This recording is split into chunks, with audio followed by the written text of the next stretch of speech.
Assalamualaikum warahmatullahi wabarakatuh.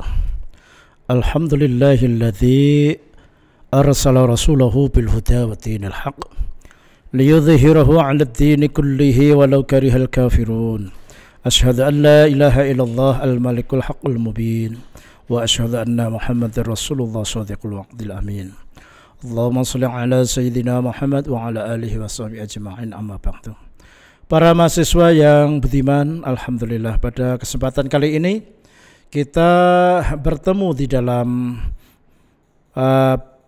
perkuliahan manajemen bisnis keluarga ya. Oke, pada pertemuan kali ini kita akan membahas tentang prinsip-prinsip manajemen dalam bisnis keluarga ya. Oke. Sini akan saya jelaskan tentang pengertian dari prinsip itu sendiri. Apa itu prinsip? Yaitu suatu hasil generalisasi yang telah diuji keabsahannya dan ternyata benar, serta dapat menjelaskan realita sehingga mampu meramalkan apa yang akan terjadi dalam keadaan yang sama. Jadi sudah menjadi pedoman bahwa sistem ini atau prinsip ini akan mampu menjawab pada suatu permasalahan yang sama, atau kalau tidak sama ya hampir mirip begitu ya. Ini prinsip dalam prinsip manajemen gitu. Jadi sesuatu yang hasil yang sudah digeneralisasi. Tapi ini bisa dijadikan barometer penilaian atau barometer untuk melangkah berikutnya lagi. Oke, kebenaran universal mengenai manajemen yang dapat dijalankan di sebuah perusahaan maupun sekolahan itu ada berbagai macam ya. Jadi universal itu artinya suatu prinsip yang diterapkan di dalam suatu kondisi dan situasi apapun itu selalu fleksibel. Itu namanya bersifat universal, ya kan? Ada prinsip ilmu manajemen sebelum kita masuk pada manajemen bisnis. Ini adalah pengembangan ilmu yang benar. Ilmu yang benar di sini sudah melalui beberapa uji. Yang pertama bisa dilakukan secara research, eksperimen, dan lain sebagainya. Itu namanya ilmu menuju suatu kebenaran. Terus yang selanjutnya adalah pemilihan yang berdasarkan keilmuan dari setiap unsur pekerjaan. Jadi ini ada suatu alternatif yang bisa dipilih dalam satu pilihan. Terus pendidikan yang ilmiah dan pengembangan berdasarkan ilmu. Jadi seperti mahasiswa kan di perguruan tinggi ini adalah suatu tempat untuk melakukan suatu penalaran secara ilmiah.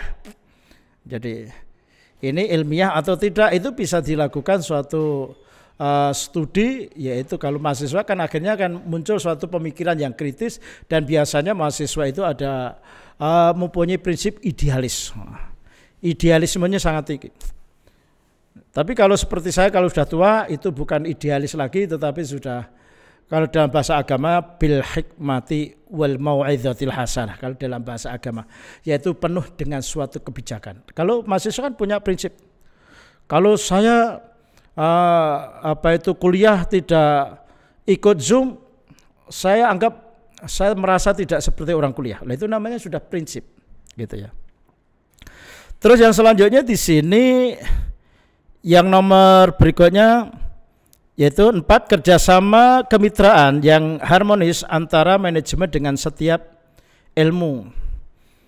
Jadi kerjasama ini berkolaborasi, sehingga kolaborasi ini akan memunculkan harmonisasi antara manajemen di bisnis keluarga itu dengan ilmu sains, ilmu ekonomi, ilmu manajemen yang selalu berkembang.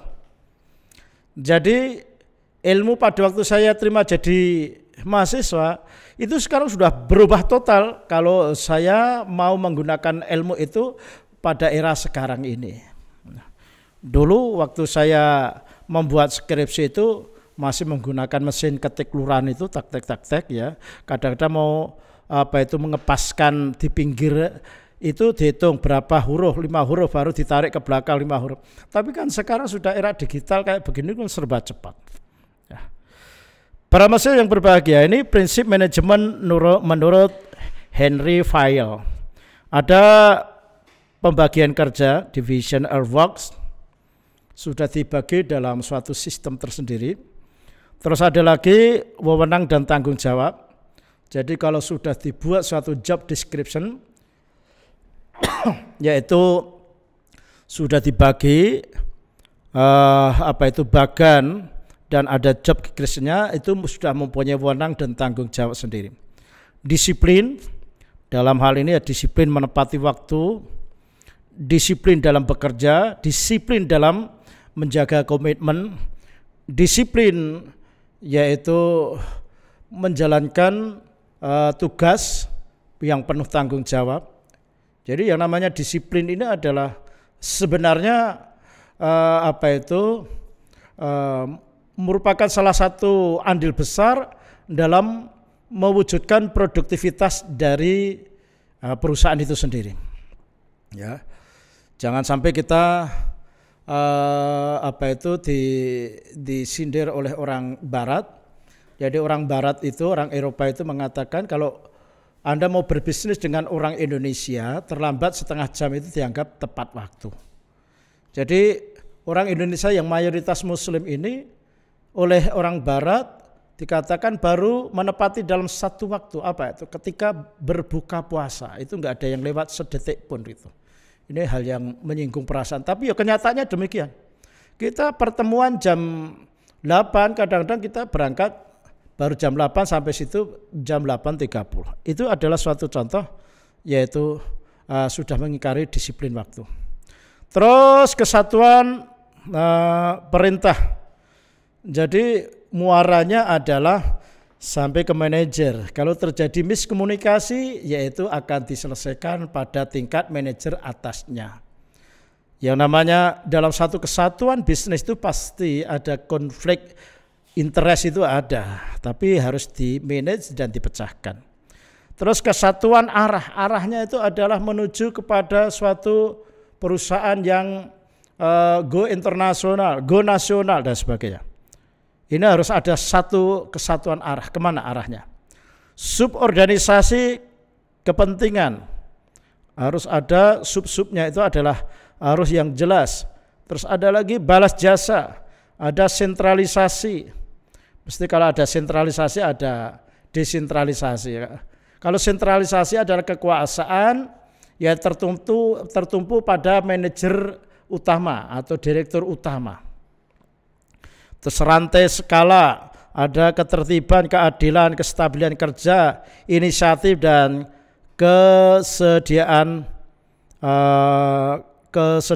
kesetiaan pada kelompok.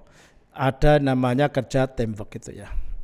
Para mahasiswa yang berbahagia, jadi tujuan manajemen perlu mengetahui manajemen maksudnya agar tujuan organisasi dapat dimengerti dan diterima oleh pegawai, dicamkan sedalam-dalamnya dalam jiwa mereka untuk mencapai tujuan yang diinginkan.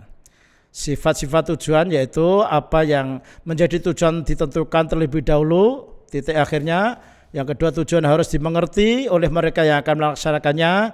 Nomor 3, tujuan harus dinyatakan baik tertulis maupun lisan. Jadi sudah ada arahnya itu kemana, itu lebih baik yaitu ditulis dan disampaikan kepada lapisan bawahnya. Terus di sini ada sifatnya, ada lagi dilengkapi, dinyatakan tertulis dan sebagainya.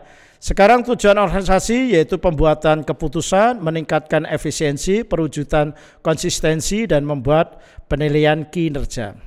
Jadi pembuatan keputusan itu adalah sudah beberapa alternatif pilihan keputusan, baru dicari mana min plusnya, mana resikonya, mana yang menguntungkan. Nah itu dilakukan pada waktu musyawarah, manajer harus membuat suatu keputusan, pembuatan keputusan.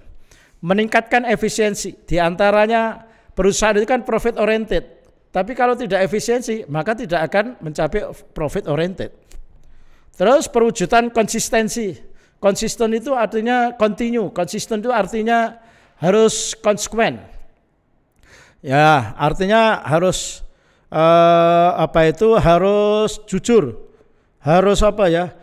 Kalau umpama saja dari A sampai tujuan akhir itu harus A, tidak boleh berubah arah. Itu namanya tidak konsisten. Kalau mahasiswa umpama saja menulis skripsi gitu, membahasakan diri sendiri aja banyak yang enggak konsisten.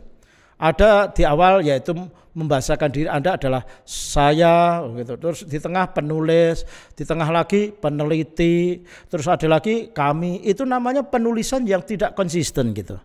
Kalau penulis ya ditulis penulis semua. Itu maksud di antara perwujudan konsistensi itu seperti itu. Terus ada lagi membuat penilaian kinerja ya. Jadi kinerja itu dilakukan oleh manajer SDM, yaitu dia mencapai suatu target atau tidak, nah itu adalah manajer dari SDM. Ini sasarannya adalah yaitu yang ingin dicapai, tujuan yang ingin dicapai, yang mereka mencakup yaitu